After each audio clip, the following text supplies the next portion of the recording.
The call came on a Tuesday morning, interrupting my usual coffee and emails routine. When I saw Rebecca's name flash across my screen, I knew it wasn't going to be pleasant. It never was with her. "Hello, Rebecca," I answered, keeping my voice neutral. "I've sold the house," she announced without preamble, her tone dripping with satisfaction. "The papers are signed, and the new owners move in next week. I hope you've learned your lesson about respecting your elders." My name is Olivia Matthews, and the house Rebecca was so smugly talking about was my childhood home. The one my father had left me when he passed away 2 years ago. Or at least, that's what Rebecca thought. "The house," I repeated, fighting to keep the amusement out of my voice. "You mean Dad's house?" "Don't play dumb, Olivia. You know exactly which house.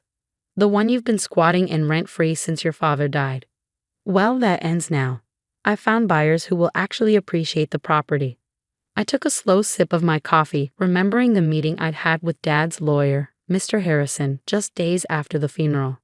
Rebecca had no idea about that meeting, about the documents we'd signed, or about the real ownership of the property. "That's interesting," I said carefully. "And you're sure everything's legal?" She scoffed. "Of course it's legal. I'm his widow, and the house was in his name. You may have been his precious daughter, but I have rights too. Maybe next time you'll think twice before questioning my decisions about the remodeling." There it was. The real reason behind this power play. 3 months ago, I'd stopped Rebecca from gutting the house's historic features, the hand-carved banisters, the original hardwood floors, the stained glass windows my father had lovingly restored over the years. She'd wanted to modernize everything, to erase every trace of the home my father had created. "I see," I said. "Well, I hope you got a good price for it." "Don't worry about the price," she snapped. "Just make sure you're out by next Friday. The new owners are eager to start their renovations." I could almost see her smirking, imagining me scrambling to pack up and move out. If only she knew. "Thanks for letting me know," I replied. "Goodbye, Rebecca." As I hung up, I couldn't help but smile. Rebecca had always underestimated me, just as she underestimated my father's foresight. She thought she knew everything about our family's affairs, but there was so much she didn't understand. I picked up my phone again and dialed Mr. Harrison's number. "Olivia," he answered warmly. "I was expecting your call." "She did it," I said. "She actually tried to sell the house." "Did she now?" I could hear the amusement in his voice. "Well, this should be interesting. Would you like me to set things in motion?" "Yes, please. And Mr. Harrison, make sure the buyers understand exactly what's happening. I don't want innocent people caught in Rebecca's mess." After hanging up, I walked through the house, my house, running my hand along the walls my father had painted, the door frames he'd restored, the window seats where we'd spent countless hours reading together. Every inch of this place held memories, stories, pieces of our life together. Rebecca had married my father 5 years ago, when I was 23. At first, she played the part of the caring stepmother perfectly, all smiles and sweet words. But after the wedding, her true colors started showing. She tried to drive a wedge between Dad and me, made snide comments about our close relationship, and constantly pushed to change things about our home. Dad saw through her eventually, but by then his health was failing. In his final months, he called me into his study one evening while Rebecca was at her weekly spa appointment. "Livy," he'd said, using his old nickname for me, "I need you to trust me. Things aren't what they seem with Rebecca, and I've made arrangements. When the time comes, go see James Harrison. He'll explain everything." I'd wanted to ask more questions, but Dad had been so tired, so weak. 2 weeks later, he was gone. Rebecca had barely waited until after the funeral to start asserting her authority over the house and everything in it. She'd moved my father's belongings into storage, redecorated rooms without consulting me, and made it clear that she considered herself the sole owner of the property. What she didn't know was that my father had seen this coming. The meeting with Mr. Harrison had revealed just how carefully Dad had planned everything. The house, despite appearances, had never been in his name alone. Through a series of legal maneuvers I didn't fully understand, he protected it, and me, from exactly this kind of situation. My phone buzzed with a text from Rebecca.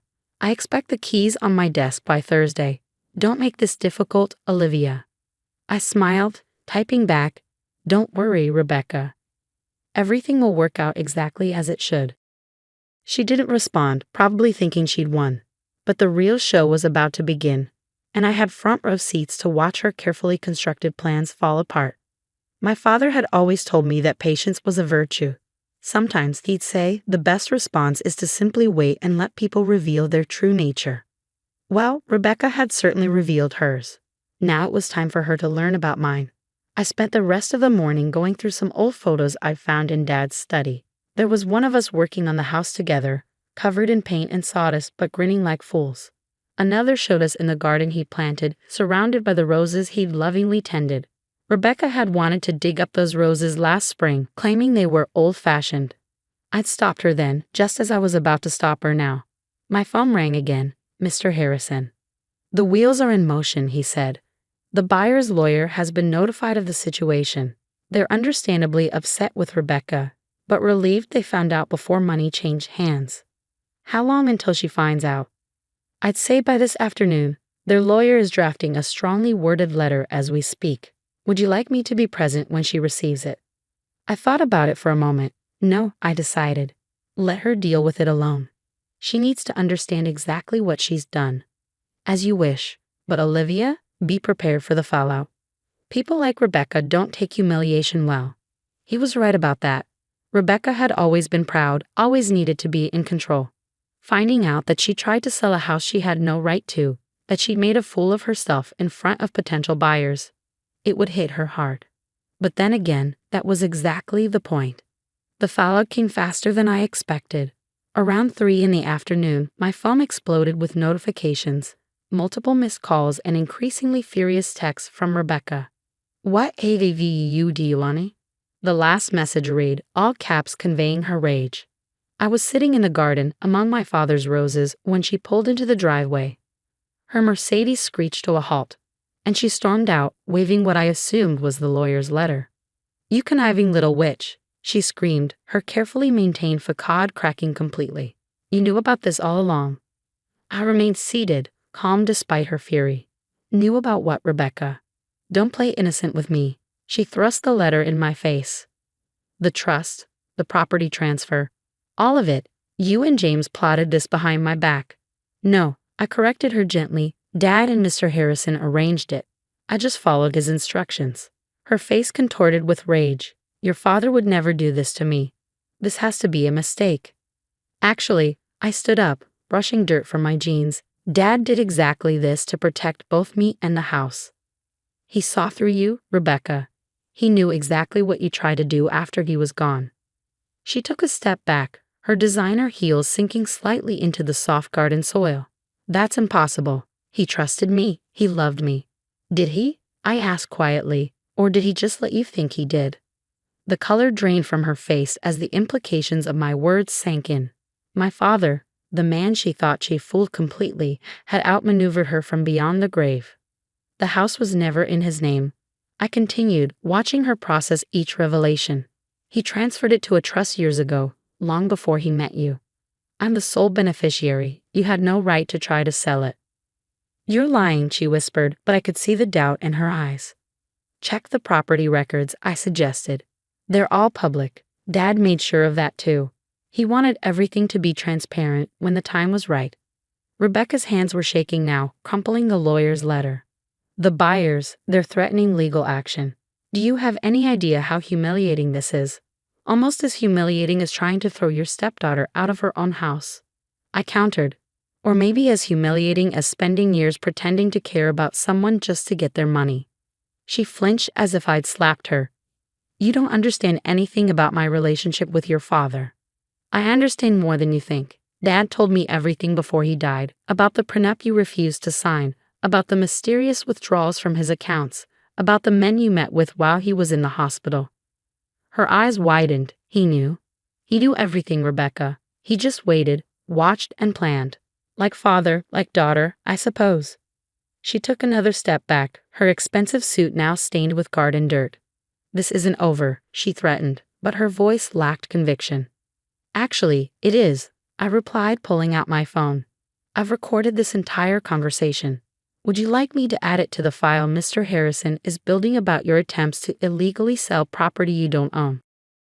For the first time since I'd known her, Rebecca was speechless. She stood there, surrounded by my father's roses, looking completely lost. I'll make this simple, I said. Leave. Leave the house, leave me alone, and most importantly, leave my father's memory alone. If you try anything else, any more schemes, any more attempts to take what isn't yours, everything comes out.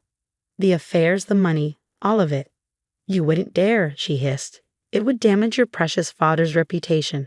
I smiled, channeling the same quiet strength I'd always admired in Dad. His reputation can handle the truth, Rebecca. Can yours? She stared at me for a long moment, calculation visible in her eyes. Finally, her shoulders slumped slightly. Fine, she spat. Keep the house. Keep your little victory, but don't think this means you've won. I already have, I said simply.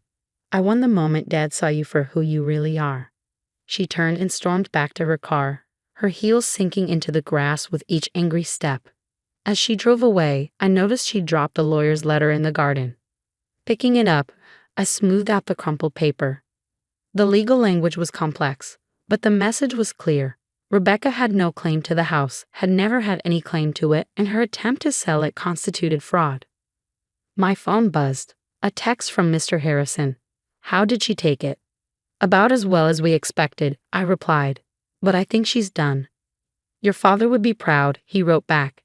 He always said you were stronger than anyone knew. I looked around the garden, at the roses Dad had tended so carefully, at the house he protected so thoroughly. He'd known this day would come, had prepared for it in ways I was only beginning to understand. Rebecca had thought she was teaching me a lesson about respect. Instead, she'd learned one about underestimating people, both the living and the dead. The weeks following Rebecca's confrontation brought unexpected changes. The house felt different somehow, lighter, as if a shadow had been lifted. I spent my evenings restoring rooms to their original state, undoing Rebecca's hasty modernization attempts. One evening, while sorting through boxes in Dad's study, I found a letter addressed to me in his familiar handwriting. The envelope was dated just days before his death. My hands trembled as I opened it. My dearest Livy, if you're reading this, then everything has played out as I expected. Rebecca has probably tried to take the house by now, and you've learned of the trust arrangements I made with James. I'm sorry I couldn't tell you everything while I was alive. Rebecca was watching too closely, and I needed her to believe she had won. You see, I discovered her true nature about a year into our marriage, but by then she had already shown her hand. The mysterious illness that landed me in the hospital? Not so mysterious after all. I had James investigate, the occasional dizzy spells, the confusion, the gradual weakening. Rebecca had been adding something to my evening tea. Not enough to kill me quickly, but enough to make it look like natural decline. I played along, let her think she was succeeding. Meanwhile, I made arrangements to protect you and everything we built together. This house isn't just a building, Livy. It's our legacy, every repair and restoration a memory we shared. I know it must have hurt, watching me seem to choose her over you those last few months. Please forgive me for that deception. I needed her to believe she had complete control so she wouldn't suspect what was coming. There's more you need to know. Check behind the loose brick in the study fireplace. I left something there for you. Remember, strength isn't always about confrontation. Sometimes it's about patience, about waiting for the right moment to act. I love you, my darling girl. Dad. I sat there for a long time, tears falling onto the letter. Everything made sense now, his distant behavior in those final months, the cryptic conversations, the way he'd insisted on having tea alone with Rebecca every evening. Moving to the fireplace, I found the loose brick easily. Behind it was a small USB drive and another note. Show this to the police when you're ready. The drive contained videos from hidden cameras Dad had installed, footage of Rebecca adding something to his tea, of her secret meetings with other men, of her phone calls discussing her plans for after his death. He documented everything. My hands shaking, I called Mr. Harrison. James, I said when he answered, I found Dad's letter. And the drive. He was quiet for a moment. Are you ready to take the next step? I thought about it. The evidence on the drive was damning. Attempted murder, fraud, conspiracy. Rebecca wouldn't just lose her social standing. She faced serious criminal charges. Not yet. I decided. Let's keep it as insurance. For now, knowing we have it is enough. Your father said you'd say that. He replied, and I could hear the smile in his voice. He always said you had his sense of strategy. The next morning, a large envelope arrived from Rebecca's lawyer. Inside was a formal document relinquishing any claims to the house or my father's estate, along with a brief note. You win, Olivia. I'm leaving the state. Don't worry about hearing from me again. Just keep what you know to yourself. She'd found the cameras. Of course she had. She would have been searching the house for anything incriminating after our confrontation. The evidence on the drive was just backup. The threat of its existence was enough. I stood in Dad's study, surrounded by the life we'd built together, and felt a deep sense of peace. He had protected me one last time, taught me one final lesson about patience and strategy. The house remained as he'd wanted it, preserved, cherished, a testament to our bond. Rebecca's attempt to steal it had failed, just as her attempts to come between us had ultimately failed. In the garden, Dad's roses bloomed more beautifully than ever. I tended them carefully, honoring his memory in every flower that opened. Sometimes, while working among them, I could almost hear his voice. Remember, Livy, the strongest roots grow in silence, hidden from view until the right moment to bloom. He had been right, of course. Strength wasn't always about confrontation. Sometimes it was about waiting, watching, and letting people reveal their true nature. Rebecca had taught me about deception, about the masks people wear. But Dad had taught me something far more valuable. How to see through those masks, how to protect what matters most, and how to win without losing yourself in the process. The house stands, as it always has, a monument to love, patience, and justice served quietly but completely. And somewhere, I like to think Dad is smiling, knowing that his final lesson was well learned. As for the USB drive, it remains behind that loose brick, a silent guardian ensuring that some stories stay buried, at least for now. After all, as Dad always said, timing is everything.